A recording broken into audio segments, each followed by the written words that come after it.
Барлықтарыңызға сәлем, менің есімім Арайлым.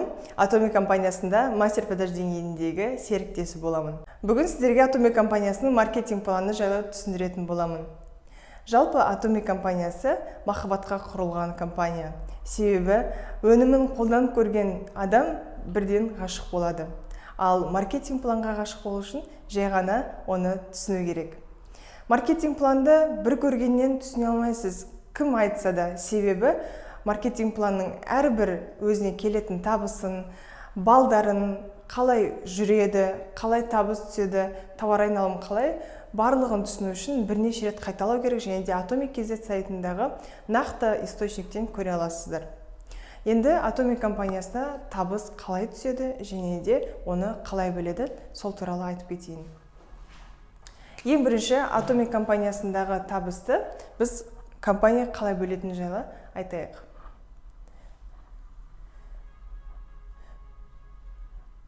Жалпы мынау PV-ден түсетін, бізде PV дегеніміз балдар. Балдан түсетін табыс түрі қандай, сол жайлы айтып кетейін. Біз жалпы Atomy компаниясының тұтынушылары және де серіктестері өнімді алған кезде бізге бал беріледі, содан тауар айналым компанияда өтеді. Компания өзінің 30% табысын ғана өзіне қалдырады, ал қалған 44% табысты партнерлардың бинар қадамдарына береді, 20% табысты статустың арасында бөледі, мастерлік деңгейіне шығу. Ал қалған, сәл қисықсыз жүріп, ал қалған 6% табысты бізде образовательный центр деп аталады, маркетинг планды түсіндіретін және де оқу жүйесі жүргізілетін орталықтарға бөледі. Соны алған кезде жалпы 70% компанияның табысының партнерлар арасында бөлінеді екен. Бұл компанияның өзінің партнерларын көбірек ойлайтыны жайлы айтады. Енді 30% ғана өзіне қалған компания, 44%, 20%, 6% деп түсіндірдім ғой. Олардың барлығы қайда барады? Соны бірінші қысқаша түсіндіріп кетейін. Бізде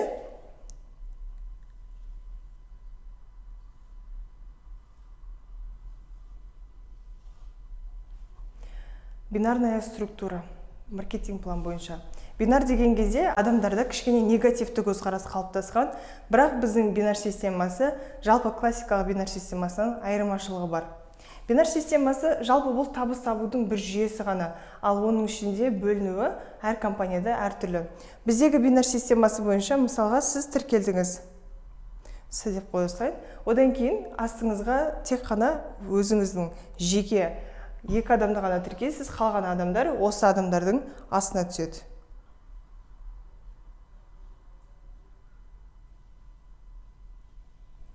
Дәл осылай кетеді. Мына жақтан да дәл осындай 2 ветка кете алады. Біздің бинарный системада золотой треугольник немесе личник деген түсінік жоқ. Ол кейбір компанияларда болуы мүмкін, ал бізде тек қана структураны 2 жақтан жүргізу деген ғана бар.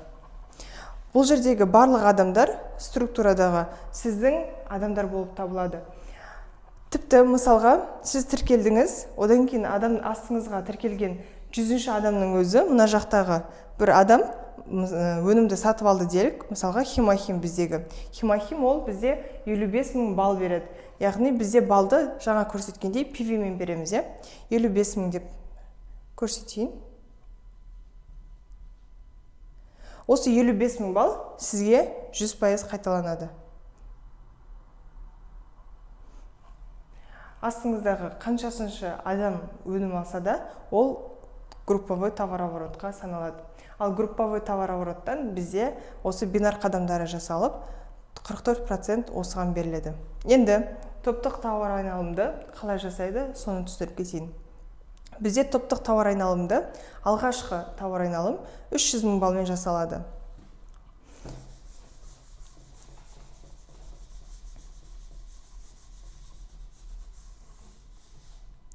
Ол дегеніміз қалай? Міне структура тұр. Сізде жеке ID-іңізға тіркелген кезде мына ID беріледі ғой, дәл қазіргі ID 32-ден басталады. Ол дегеніміз біздің Atomi'де 32 миллион адам тіркелді дейді. 32 миллионнан ары қарай 33 миллион, 34 миллион болып кетуі мүмкін. Мен осыдан 1,5 жыл бұрын тіркелген кезде менде 14 деп басталған болатын. Ол кезде 14 миллион адам болатын. Енді жеке ID берілді. ID-іңізді сіз алғашқы өзіңізге керекті өнімдерді алу арқылы 10 мың балға, бізде PV деп аталады дедім, толтырған кезде сіз табыс табуға мүмкіндігіңіз пайда болады. Табыс табудың бинар қадамдары жаңағы 300 мыңмен жүретін болса, алғашқы 300 мың тауар айналымды оң жақ группаңыз және де сол жақ группаңыз жасайтын болса, сізге алғашқы табыс $20 түседі. Міне, осы жаңағы 100-ші адам болсын, немесе 1-ші, 2-ші адаммен қосылып жасаған кезде 300-ді оң жақтан, 300-ді сол жақтан, сол кезде сізге $20 түседі. Ары қарай, егер де бизнесқа расымен де кірісіп, мен осы жерде табыс тапқым келеді, жоғарғы табыстарға шығамын деп шешкен болсаңыз, ID-іңізді 10 мың PV емес, 300 мың PV-ге толтырғаныңыз дұрыс болады. 300 мың PV-ді сіз қай уақытта толтыратыңыз өзіңізге байланысты. Бір күнде толтырсаңыз болады, бір айда, ал қалған балдар толтырғанша, осы мысалы 200 мың, 100 мың болды делік, 300 мыңға жеткенше күймейді.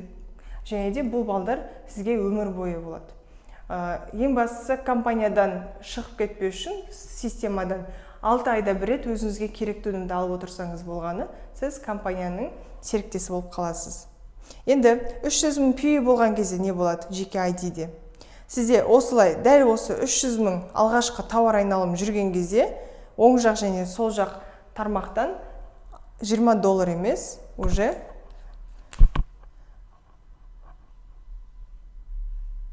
$60 түсетін болады. Дәл осы $60-ды қаншалықты жасауға болады? Күніне бір рет бізде бинар қадамы жабылады. Осында 300 мың мен 300 мың мен. Оның күнде бір айда бізде жексенбі күндері демалыс болады сайтта. Қалған 26 күнде сіз $60-ды күнделікті жауып отырсаңыз болады. Сол кезде миллионға жақын тауар айналымнан доход ала аласыз. Және сонымен қатар статустарға берілетін доход та бар, сонымен бірге. Енді біздегі 300 мың PV бұл ең бастамасы ғана. Ары қарай тауар айналымды топтық өсіруге болады. Ол үшін сіздің жеке ID-іңіздегі балдарға байланысты. Ең бірінші бізде тауар айналымдардың түрлерін көрсетіп кетейін. 300 мың мен 10 мың PV мен айырмашылығын түсіндіңіздер деп ойлаймын жеке ID-дегі.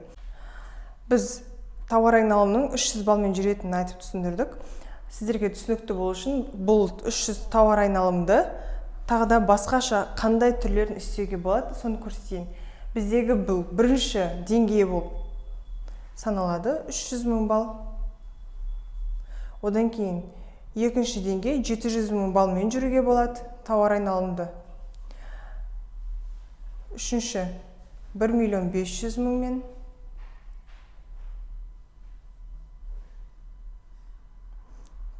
Төртінші 2-де 4 миллион 2 миллион 400 мың мен. Бесінші 6 миллионмен жүруге болады. Так, 4, 5, 6-шы кешірім сұрайым. 6-шы 20 миллионмен жүруге болады. 7-шы 50 миллионмен жүруге болады. Дәл осы тауар айналымдарды бірден 300-ден 50 миллионға дейін осындай командаңыз өскен кезде өседі. Ол әрине біздегі жеке ID-иміздің деңгейіне де байланысты болып келеді. Мысалға, бізде жеке ID-де деңгейіміз өскен сайын осы 700 мың, 1 миллион 500 мың, 2 миллион 400 мың балдармен жабаламыз. 700 мың балмен жапқан кезде сізде $60 емес, табыс $120 болады. Мысалға. Ал 700 мың PV-дің ақшасы қалай алынады, соған тоқталып кетейік. Мысалға, 300 мың балда бізде жеке ID-имізде 10 мың бал болған айттым, және де 300 мың бал.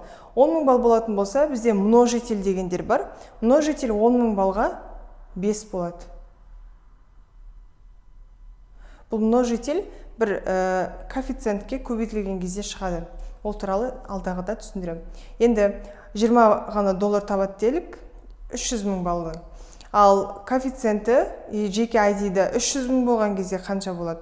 Жеке ID-да 300 мың болған кезде множитель 15 болады. Ал 700 мың болған кезде множитель 20 болады. Сондықтан да 120 доллар табылады. Одан кейін 1 миллион 500 мыңмен, күнделікті осына 1 миллион 500 мыңмен жабатын болса, бинарный қадамды, одан көбірек ақша алады. Ал 50 миллион болған кезде бір күнде 1200 доллар табуға болады. Бинарный шақтан 1200 доллар. Ол бізде Imperial Master'ге доступный бинарный шаг. Енді Imperial Master бізде 50 миллионнан артық тауар айналым жасаған кезде не болады? Сол туралы түсіндірейін. Imperial Master'лер осыдан 10 жыл бұрын тіркеліп, қазіргі кезде жұмыс жасап атқандарда бізде 50 миллионнан да көп тауар айналым жүреді. Мысалға, 100 миллиондап жүреді, миллиардтап жүретін Imperial Master'лері бар. Олардың қалған тауар айналымы қайда кетіп жатыр? Қалғаны бізде маркетинг план бойынша осындай трапеция болып саналады. Енді 50 миллионнан асқан кезде тауар айналымы оң жақ және сол жақтан. Біздегі қалған ақшалар қайда кетеді? Бізде қалған ақшалар жаңадан тіркелген партнерларға кетеді, төменге.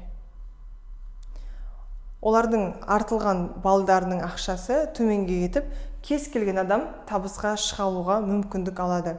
Пак Хангель осы компанияны құрған кезде қалай мен барлық адамдардың табысқа шығуына жақсы жағдай жасайтын маркетинг план құрамын деп ойланған кезде осы жүйені ойлап табады. Трапеция жүйесі бойынша сен қаншалықты көп тауар айналым болса да 50 миллионнан асатын болса, ол бәрібір төменге кетеді. Төмендегілер қайтаға жаңадан табыс табуға мүмкіндік алады. Бұл дегеніміз, бұндай порог мен бар компанияларды көрмедім әлі. Ал 50 миллионнан асуы ол кез келген адамның компанияға келіп, өзіне қажетті түрде ақша табуына мүмкіндік алады. Ал 50 миллион тауар айналым жүрген кезде, айына 50 мың доллар мен 100 мың доллардың арасында табысқа шығуға болады. Міне біздің компаниямыздың артықшылығы да осында.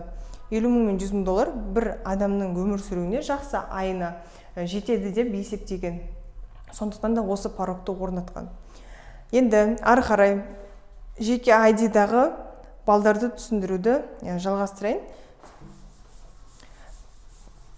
Бинар қадамдардың қалай жабылатынын түсіндік.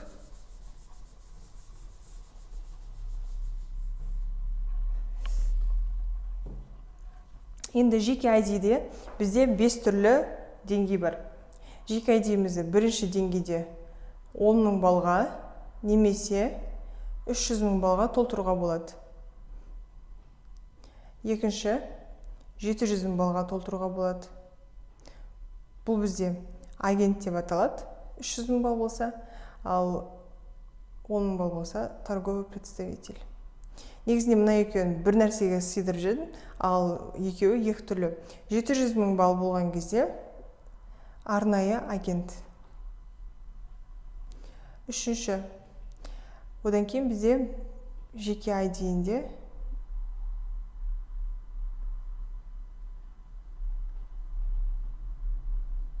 1 миллион 500 мың балы бар адамды дилер дейміз.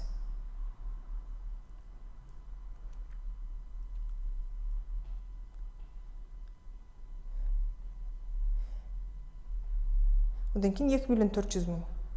Ол бізде эксклюзивті дистрибьютор. Осымен тоқтайды. Жалпы бірді екеуіне сыйғыз жүрмеген кезде, мына жерде 5 теңге болатын еді.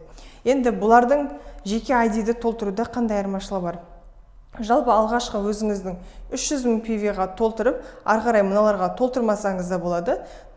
Сол арқылы толтырмай-ақ осындай 120 доллар балды жаба аласыздар бинар қадамдарын. Ол үшін командаңыз үлкен болып, жақсы тауар айналым жасау керек. Мысалға, 700 мың PV бар адам бізде мастер продаж деңгейіне шығады. Мастер продаж деңгейі біздегі Atomy-дегі бірінші деңгей болып саналады. Ол 700 мың PV-ді жеке ID-іңізге толтырмасаңыз да, сіз мастер продажға шығасыз. Мысалға, қалай? Мастер продажға шығу үшін бізде кішкене басқаша ережесі бар. айдиңіз уже мастер продажға шығатын кезде 300 000 болуы керек, ол сама собой. Ал ары қарай 700 000 балл болса ғана бізде мастер продаж болады деген компанияның өзінің ережесі бар. Ал енді 700 000 балға толтырмаса да болады деп жатырмын. Ол қалай? Бізде мастер продаж болу үшін квалификационный период бар, 1 мен 15 аралығында, немесе 16 мен айдың соңына дейін 2 миллион 500 000 балл оң жақтан, 2 миллион 500 000 балл сол жақтан жасаған кезде, яғни 15 күн ішінде не айдың 1 мен 15 аралығында, немесе айдың 16 мен соңына дейін мастер продаж деңгейіне шығуға болады. Мастер продаж деңгейіне енді тауар айналымды жасадыңыз делік, оң жақтан 2,5 миллион тауар айналымды жасап қойдыңыз, ал сол жақтан сізде 2,5 миллион емес, 2 миллион 100 000 тауар айналымы жүрді деп есептелік. Бұл меньшая ветка деп аталады. Сол кезде, яғни балы аз, 700 000 балдағы толтыру үшін 400 000 балды өзіңіздің жеке айдиіңе салатын болсаңыз, осы 15 күннің ішінде мысалға 14-ші күнделік 400 000 балды өзіңіздің жеке айдиіңе салсағанда, мынау тауар айналым өзіңізге де есептеледі 700 000 болып, және де командаға да есептеліп групповой товаротқа. Мына жерде 2,5 миллионға теңеседі, 400 000-ды қосады. Компьютер 2,5 миллион деп есептеп, мастер продаж деңгейіне шыға аласыз. Бұл команданы ертерек оңай мастер продаж деңгейіне шығаруға көмектесетін өте жақсы жүйе деп айтуға болады. Яғни барлығын 2,5 миллионға өзіңізге тағы да 700 000-ға толтырып жүрмей, соңғы балдар қалған кезде өзіңіздің жеке айдиіңізге салып, осылай мастер продаж деңгейіне шығуға болады. Енді біздегі деңгейлердің табысы қандай, сол туралы түсіндірейін.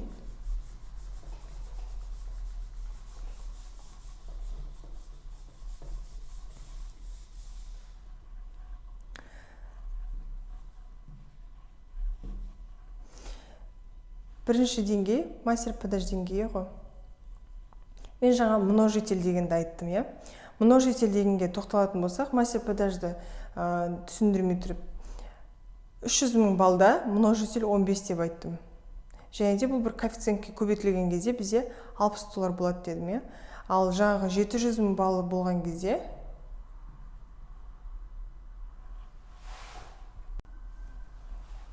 700 000 балл болған кезде бізде множитель 30 болады. Солай бізде табыс сөз шығады. Енді мировой товар обороттан бізде қалай шығады? 44% жаңағы бинар қадамдарына беретін. Және де мынау мировой товар айналым. Енді есептейтін болсақ, коэффициентті К деп алайық. 44%-ті атомидың мировой товар оборотына бөлетін болсақ, әлем мир деген сөз, сол кезде бізде примерно $4 шығады. Бұл коэффициентіміз біздің. $4. Осы 44%-ті бөлгенде. Енді $4-ды біз 15-ке көбейткен кезде 60 шығады.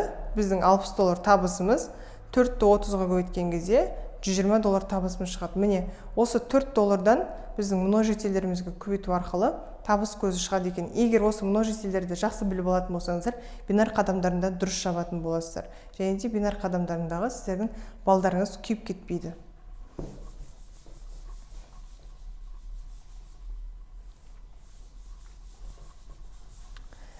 Енді бал күйіп кетпеуге байланысты айтатын болсақ, кейбір кезде біздің балымыз күйіп кетіп жатады. Мысалға, оң жақтан сізде 300 000 PV-ға толған жоқ деп есептелік, сол жақтан 700 000 PV жүріп кетті, Ал бізде 300 000 қылып жабу керек бинар қадамын. Мұны 400 000 балл бізде 300 000 болған кезде, яғни күйіп кетеді, жеке айдиімізде $60 түседі, ал қалған 400 000 PV қайға кетеді? Жағы $4 коэффициентке кетеді. Қаншалықты бізде бинар қадамдарын дұрыс жаппайтын болса, яғни неровно, соншалықты коэффициент көбірек болады, және де табыс көзі де бинар қадамдар үшін сәл көбірек болады. Қаншалықты бірде ровно жабады, мысалға 300, 310, 300 деген сияқты сол кезде коэффициентте 4 емес, 3-те 9 деген сияқты болады да. Бинар қадамдар үшін табыс көзі шамалы аз түседі. Ол аз түсу мысалға 200-100 теңге айырмашылығы ғана болады. Ол жөнінен қорықпасаңыздар болады. Бинар қадамдар жайлы толық түсінікті деп ойлаймын. Енді бізде 7 деңгей бар деп айттым. Бірінші мастер-продаж деңгейі, ол жаңағы жеке айдейінде 700 000 балл бар компанияның серіктесі. Ал табыс табу үшін мастер-продаждың табыс деңгейі бізде 300 000 теңгенің 300 000 теңге мен 600 000 теңгенің арасында болады. Ол 16 мен 15 аралығында 1-2,5 миллион тауар айналымды, 16 мен айдың соңына қарай тағы да дәл сондай тауар айналымды жасайтын болсаңыз, 300 000 емес, бір айда 600 000 немесе одан көп тауар табыс табуға болады. Және де бізде бұл мастер-продаж ең алғашқы деңгей, ары қарай қандай деңгейлеріміз бар.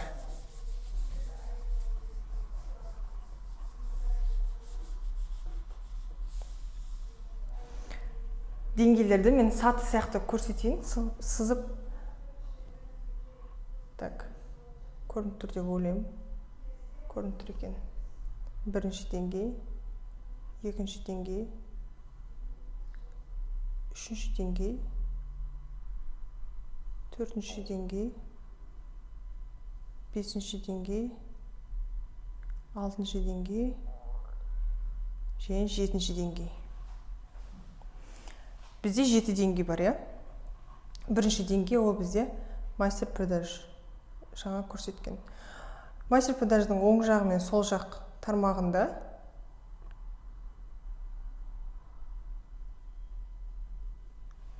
$2,5 миллион PV жүрген кезде осында 300 000, 600 000 табысқа шығады.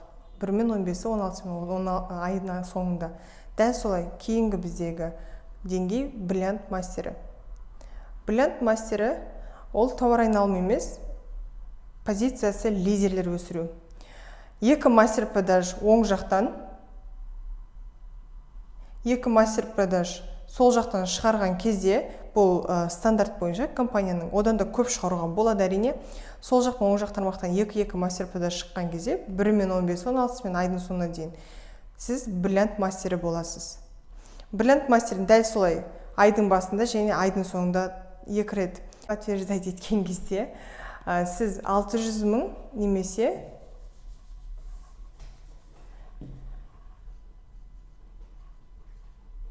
1,2 миллион табыс таба аласыз. Так. 1,2 миллион. Және бұдан да жоғары. Бриллиант мастер деңгейіне егерде жақсы жұмыс жасайтын болсаңыз, компанияға өнімдердің барлығын біліп, мастер-продаж деңгейіне шықсаңыз ертерек, және де маркетинг планды жақсы білсеңіз, бриллиант мастеріне 1 жыл аралығында шығуға болады. Және де 1,2 миллион көп табыс табатын бізде бриллиант мастерлері де бар. Одан кейінгі деңгей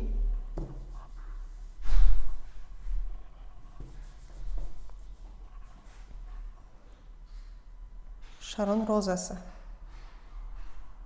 Шарон розасының позициясы да лидерлік позиция болып саналады. Екі бриллиант мастері сол жақ пен оң жақтан шыққан кезде Шарон розасы болады.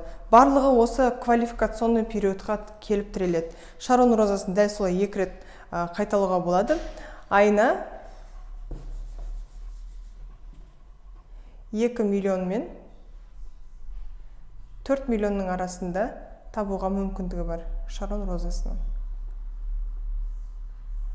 Шарон розасына және де мен сыйлықтарды ұмытып кетіппін. Мастер-продаж деңгейіне шыққан кезде бізде міндетті түрде алғашқы шыққан кезде сыйлық беріледі. Химахим беріледі, бір упаковка The Fame өнімі беріледі. The Fame. Және де Evening Care бір упаковка. Evening Care. Бұл бір реттік сыйлықтар болып саналады.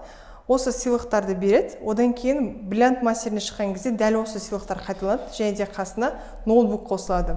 Ал Шарон розасы болған кезде бұл сыйлықтар берілмейді. Шарон розасы болған кезде бізде 3 түн 4 күнге шетелге саяхатқа ақша беріледі, немесе сондай бонус беріледі, купон.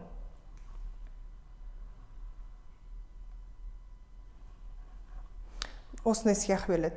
Одан кейін біздегі Star Master шебері, жұлдызды мастер. Оң жақтан 2 Шарон розасын, сол жақтан 2 Шарон розасын шығарылған кезде дәл солай Star Master болады. Star Master болу үшін енді Шарон кішкене басқа ережесі бар. Шарон роза шеберін 1 жылдың ішінде 3 рет қайталау керек. 3 рет Шарон розасы болған кезде ғана Star Master шебері болылады. Одан кейін Royal Master шебері, бізде король шебері деп атаймыз. Дәл солай 2 Star Master, оң жақтан 2 Star Master, сол жақтан шығарылған кезде Royal Master болады. Star Masterге дәл сондай 3 түн 4 күнге саяхат беріледі. 4 күнге. Шарон розасына 2 адамға берген болса, Star Master шеберіне 4 адамға береді сыйақы. Және де Star Master болған үшін тағы да сыйақы беріледі. Ол сыйақы 3 миллион теңге.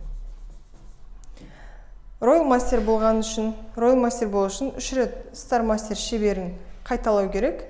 Және де Royal Master'ның табысы әрине өте жоғары, $20,000, $30,000 бастап табыс болады.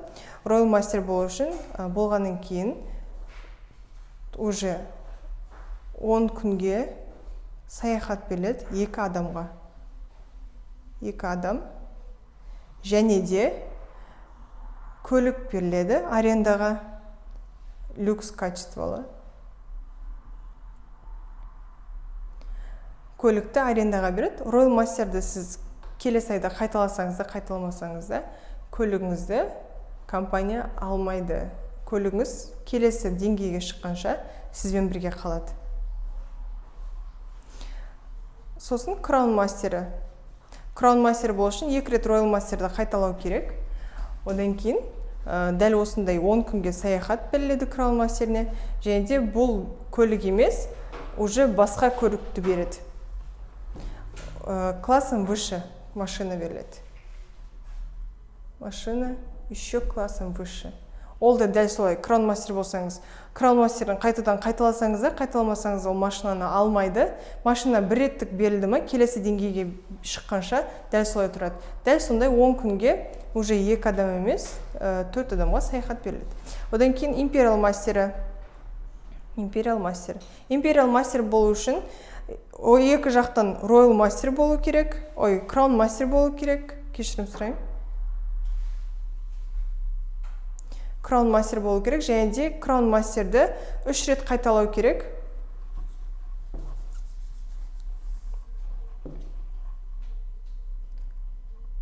Crown Master'ды 3 рет қайталаған кезде Imperial Master болады. Imperial Master'дың сыйақылары қандай? Imperial Master'дың сыйақылары өте үлкен болып келеді бізде. Imperial Master'ның бізде табысы қандай? Imperial Master'ге 10 жыл, максимум, минимум 7-8 жылда жетуге болады. Әрине барлығы өзіңізге байланысты. Егер де команданы жақсы құрып, жұмыс жасайтын болсаңыз, маркетинг планды қазір келгеннен бастап түсініп алатын болсаңыз, өнімдердің барлығын білетін болсаңыз, әрине сіз статустарға тезірек шыға аласыз. $1 миллион шамамен сыйақы береді. Келесі 165 метр квадрат офис береді. Үшінші ассистент және де көлік жүргізушісін береді. Сонымен қатар люкс көлігін сыйға тартады. Люкс көлігі шамамен $20,300,000 теңге тұратын көлік. Ал төртінші бізде $50,000 мен $200,000 арасында Imperial Master'ның табыс көзі болады. Бұл бізде кез келген адамның қажеттілігін жабатын табыс көзі деп есептеген Пакхангел, сондықтан да осындай порог орнатқан. Енді компаниядағы маған ең ұнайтын нәрселердің бірі үш ұрпаққа қалдыруға болады бизнесіңізді. Мысалға, енді Imperial Master немесе Royal Crown деңгейіне жеттіңіз делік, бірақ сіз мысалы денсаулығыңыз келмейді немесе демалғыңыз келеді, сонымен қатар әртүрлі өзінің себептері болуы мүмкін ғой. Өзіңіздің балаңызға как наследство ретінде қалдыра аласыз, ол өзінің баласына, ол өзінің баласына, яғни үш ұрпаққа қалдыруға мүмкіндігіміз біздің өзімізді ғана емес, әулетімізді де жақсы табыс көзімен қамтамасыз етуімізге үлкен мүмкіндік. Егер де осындай табыстарға шығып, жақсы өмір сүргім келеді және де басқа адамдардың да өмірінің сапасының жақсаруына көмектескім келеді дейтін болсаңыз, Atomy компаниясына қош келдіңіз. Бізбен бірге табысты, сұлу, бай қуатты болыңыз.